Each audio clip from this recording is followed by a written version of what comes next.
Елена Блаватская, основательница теософского движения, подробно изучала природу души, тонкоматериальные уровни существования и роль смерти как важного этапа в духовной эволюции.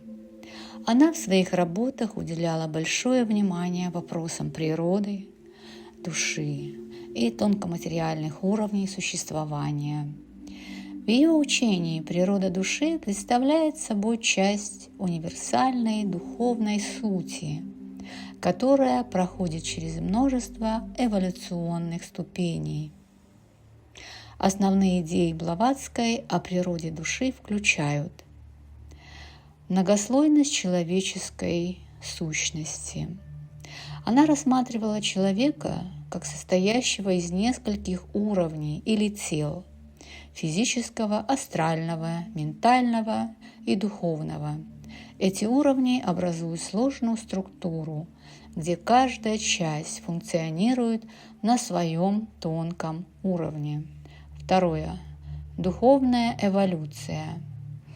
Душа или монада, по ее учению, это вечное духовное начало, которое возникает в результате эволюции через многочисленные воплощения и уровни существования. Ее развитие ведет к слиянию с высшими духовными аспектами. Третье.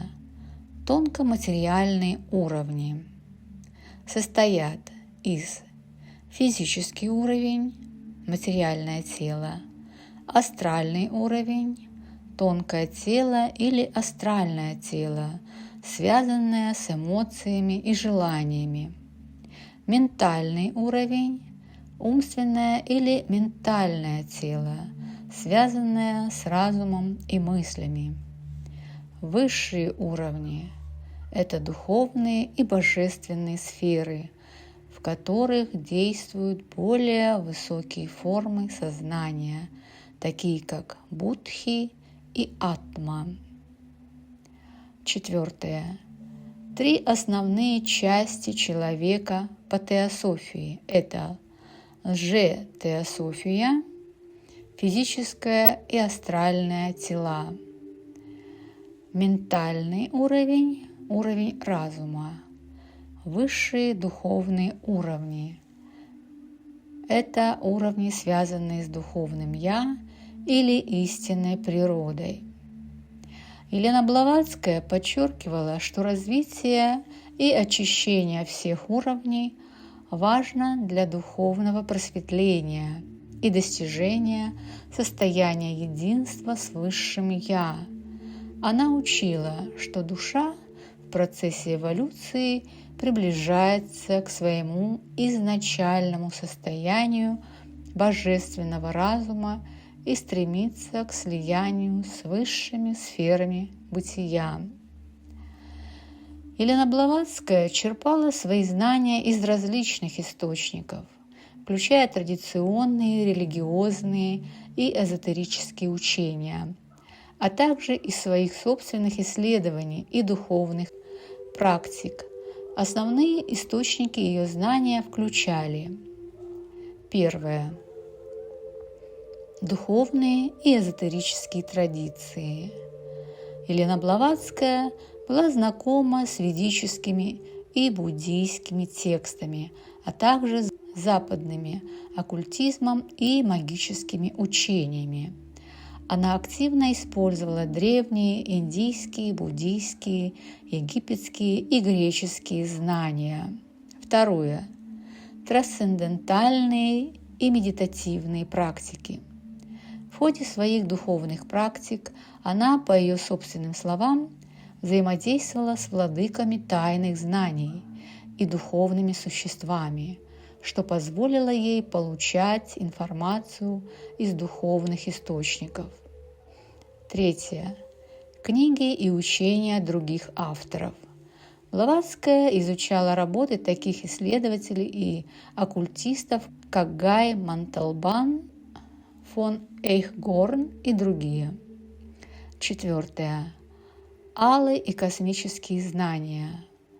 В своих трудах, например, в «Тайной доктрине», Блаватская говорила о получении сверхъестественных знаний, которые, по ее утверждению, были переданы ей через духовные источники с помощью ясновидения и интуиции.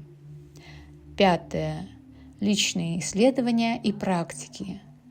Также она занималась изучением различных философских, религиозных и оккультных систем, комбинируя их в свои теософские учения. Елена Блаватская в своих трудах подчеркивала важность понимания смерти как этапа эволюции души и трансформации сознания. Вот некоторые цитаты, иллюстрирующие ее учение об этом. «Смерть не более чем переход, ступенька в вечном путешествии души из одного тела в другое». Цитата из книги «Тайная доктрина».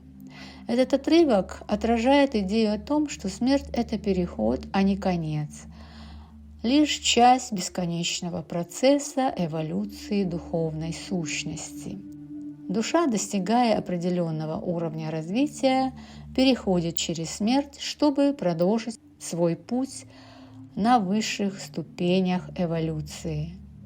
Это цитата из лекции Блаватской. Здесь подчеркивается роль смерти как способа продолжения развития, когда физическая смерть служит средством освобождения и прогресса души. Духовная эволюция предполагает многочисленные переживания и перерождения, где смерть выступает как этап к более высокой форме существования. Это цитата из книги «Ключей к тайнам эзотерического учения». Эта цитата показывает учение о множественных жизнях и смерти как канале к развитию высших аспектов личности. Настоящее понимание смерти, осознание ее как входа в новую ступень высшего существования, а не конечной точки. Это цитата из книги «Мистики и философии». Она подчеркивает приходящий характер смерти, видя в ней возможность для перехода к более совершенным состояниям. Таким образом, из трудов Елены Блаватской можно сделать вывод, что смерть в ее учении – это не финал, а важный этап бесконечной эволюции души, которая через перерождение достигает все новых высот сознания и совершенства. Согласно учению Блаватской и теософской традиции, душа и личность – это два различных аспекта человеческого бытия, каждый из которых играет свою роль в процессе духовного развития. Черты личности, которые душа берет с собой после смерти.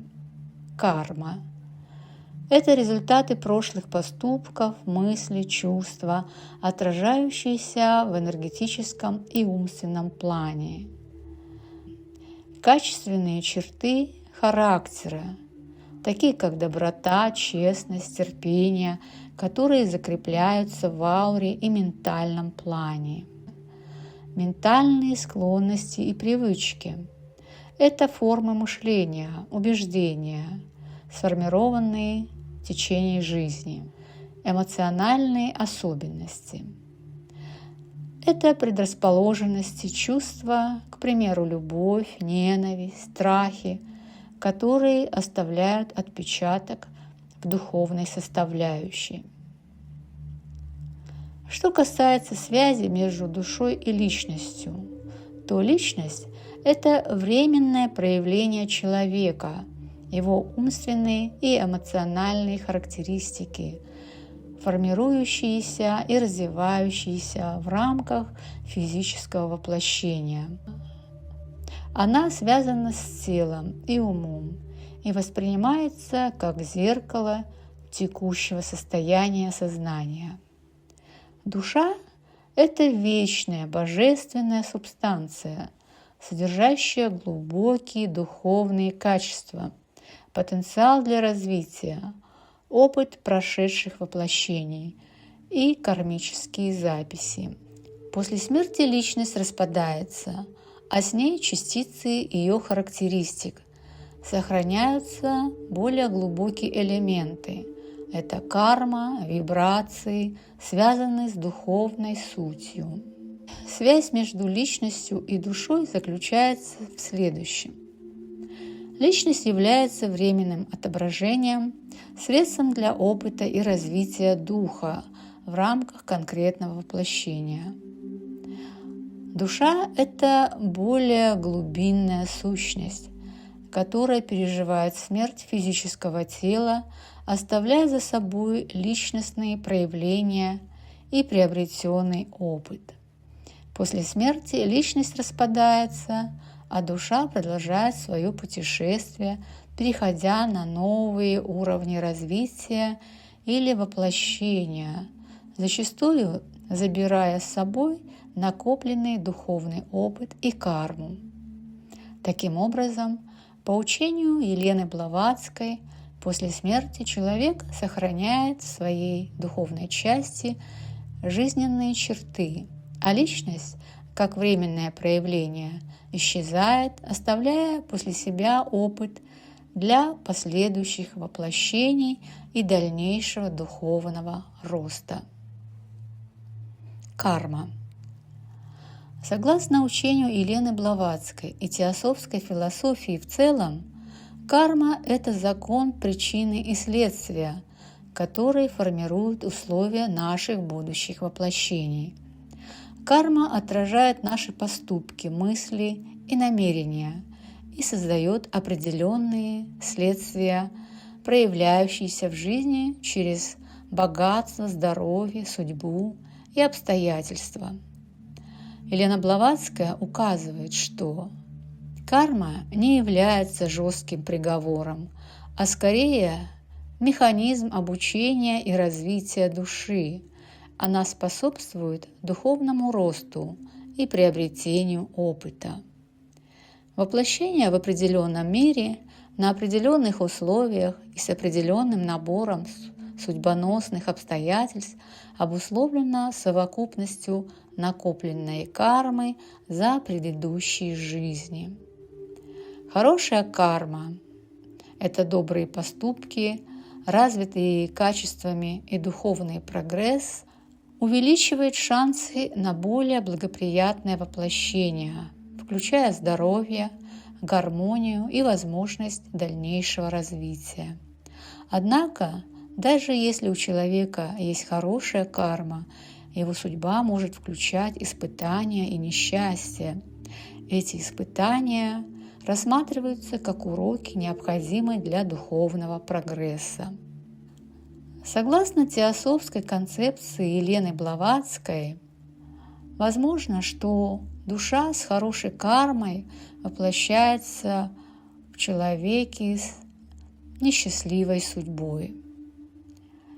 Хорошая карма может привести к воплощению в условиях, где человек сталкивается с трудностями, чтобы ему был предоставлен опыт, необходимый для дальнейшего духовного роста. Несчастье, испытания – это не наказание, а часть учебы, которая способствует развитию внутреннего потенциала. Вот некоторые цитаты Блаватской, касающиеся кармы и уровней жизни для получения опыта. Цитата из «Тайной доктрины». Карма – это неизбежный закон причины и следствия. Все, что совершается в жизни человека, возвращается к нему в виде уроков и событий, предназначенных для его духовного роста. Вот что Блаватская пишет о необходимости пробуждения духовного опыта.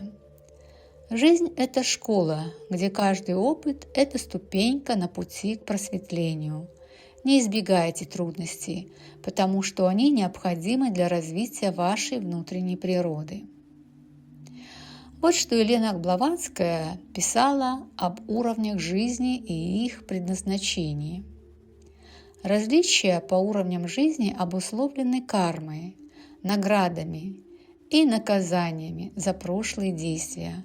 Каждая жизнь – это возможность для накопления опыта и продвижения по пути духовного развития. Таким образом, карма имеет сложную природу. Даже благие поступки могут привести к испытаниям, которые, несмотря на кажущуюся негативность, служат развитию души и ее приближению к более высоким состояниям.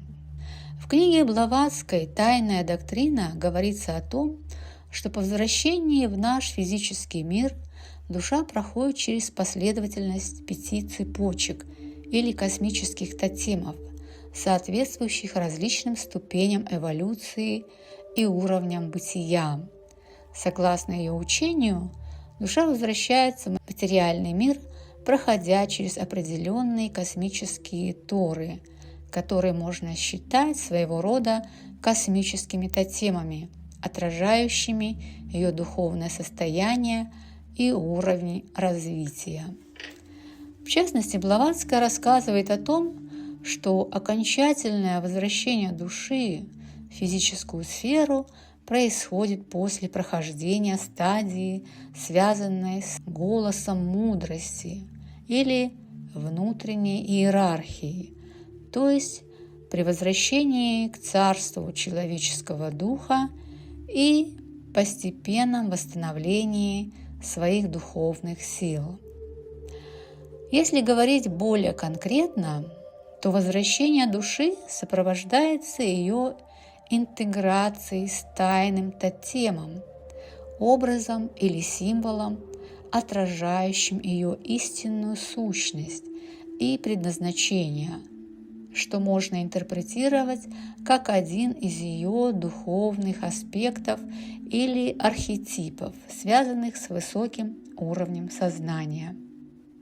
Важно отметить, что в тайной доктрине такие концепции представлены в символической, эзотерической форме, и конкретное название или образ космического тотема, в который возвращается душа, зависит от стадии эволюционного развития и уровня духовного просветления.